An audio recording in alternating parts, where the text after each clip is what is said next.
comparable to an unfunded mandate. And everything I've read, and I'm no scientist, but everything I've read tells me that you can label non-GMO on your food, and I've seen food that says that. Certainly, you can put certified organic, and I see that on food labels.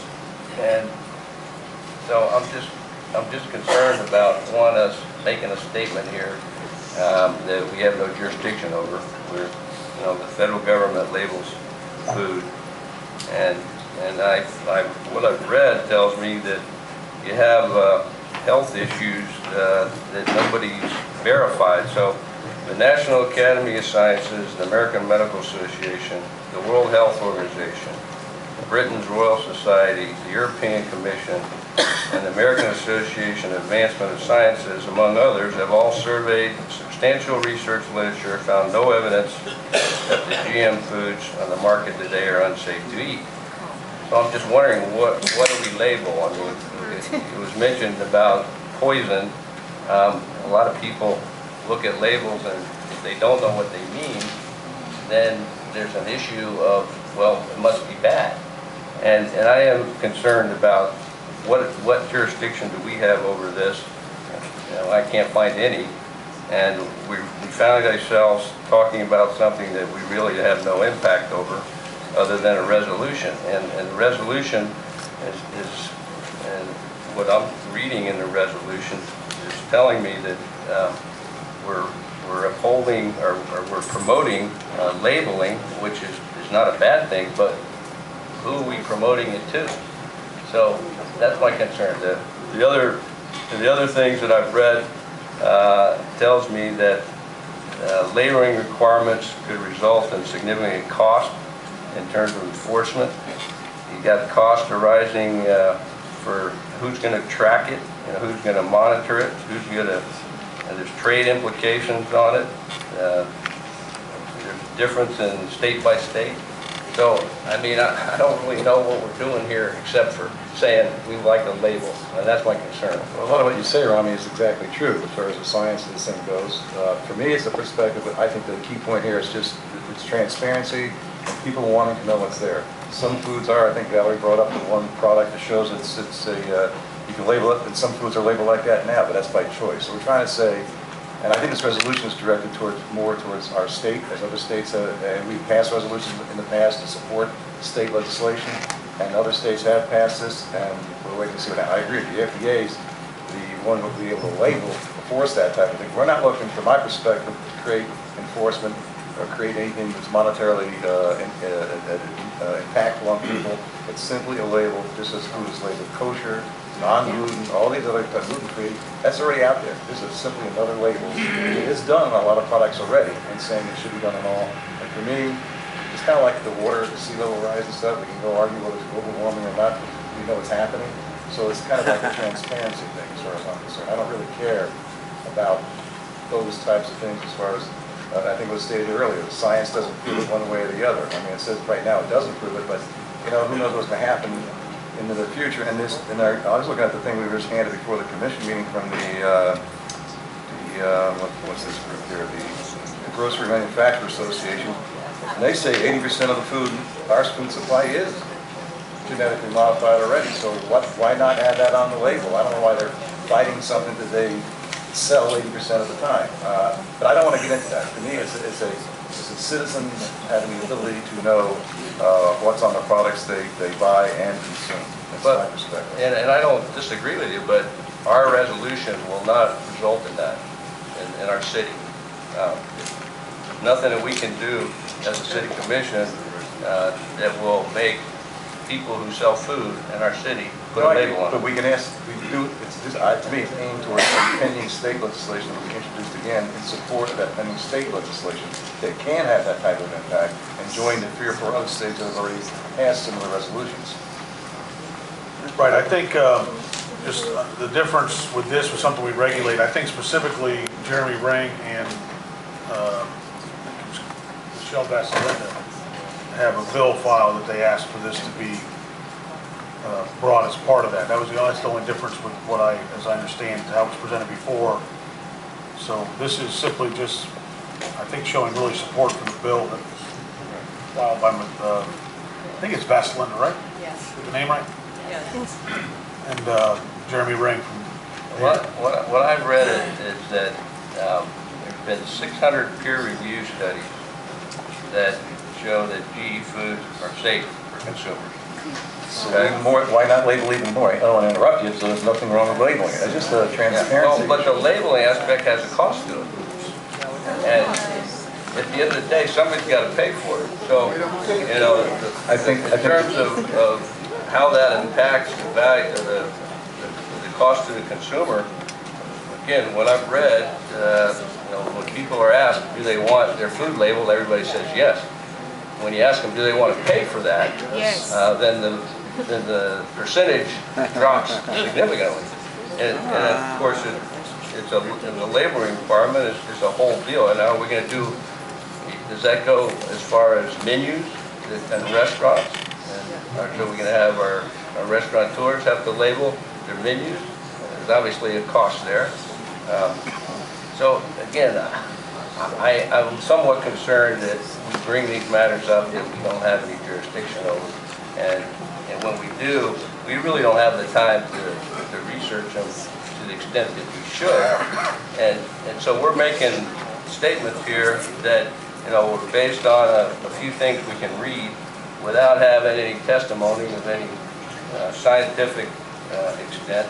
And we find ourselves spending more time than we should and not be able to spend time on things that we do have jurisdiction over. So let's just vote for it and vote yes. Not spending any time on it.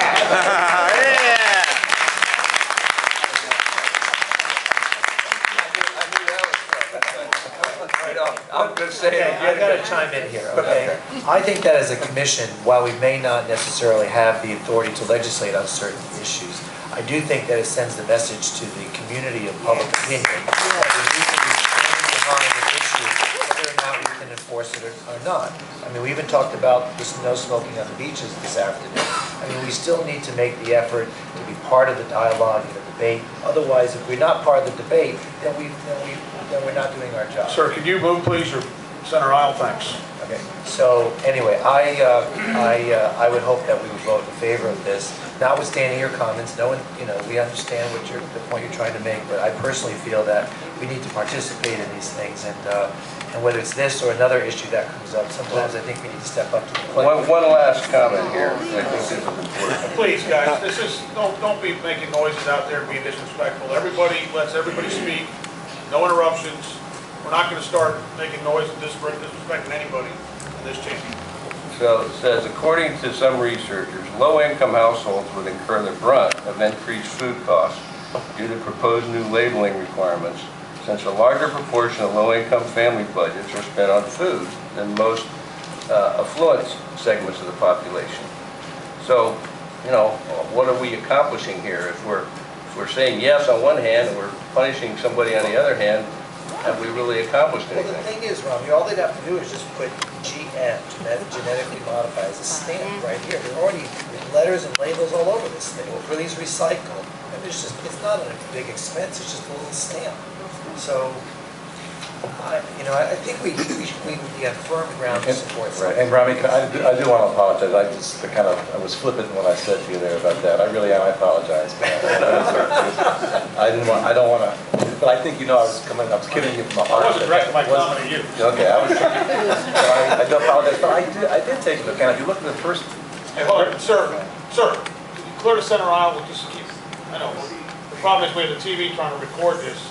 You just keep walking up and down the center aisle. The first resolutions that we looked at talked about the science being bad, and that's what we have excluded from this, strictly to make this a notification type of issue. We didn't want to get into that science debate that the first drafts of this had, because I agree with you, Ned. I don't think that would have been, I wouldn't have voted for that one, that rendition of the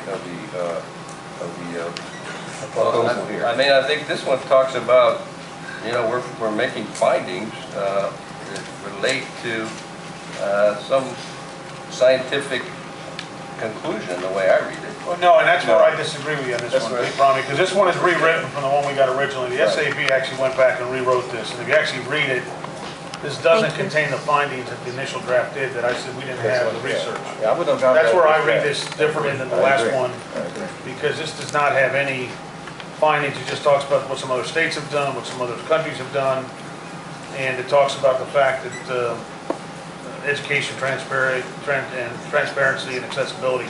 That's where I see this one differently than the last one that came before us.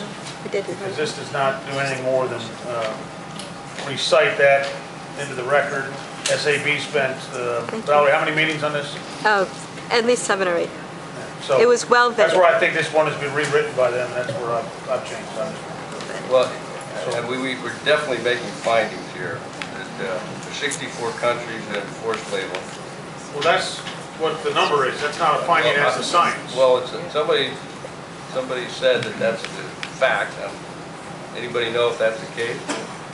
I don't, I'm basing it on what they wrote in the resolution here, but, there's findings that we're coming to a conclusion on based on somebody who wrote a resolution for us.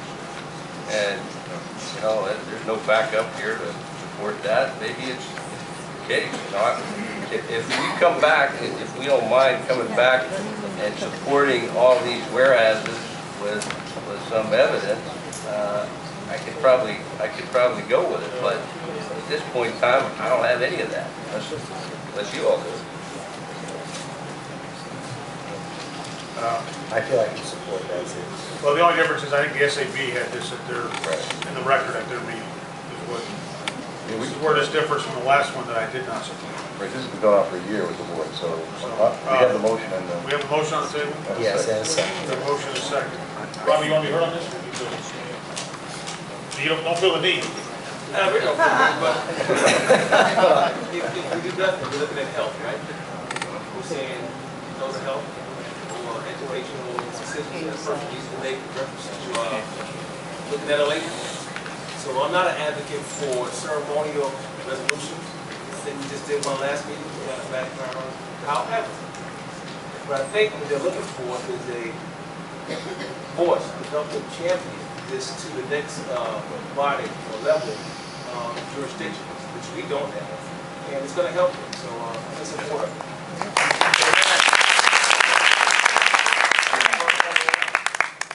Let me read the title here. First, this is a resolution of the City Commission of the City of Fort Lauderdale, Florida, supporting the mandatory labeling of all genetically engineered products. Commissioner Roberts? Yes. Commissioner Trentalis? Yes. Commissioner McKenzie? Yes. Vice Mayor Rogers? No. Mayor Seiler? Yes. All right, that is approved 4-1. Next item up on the agenda is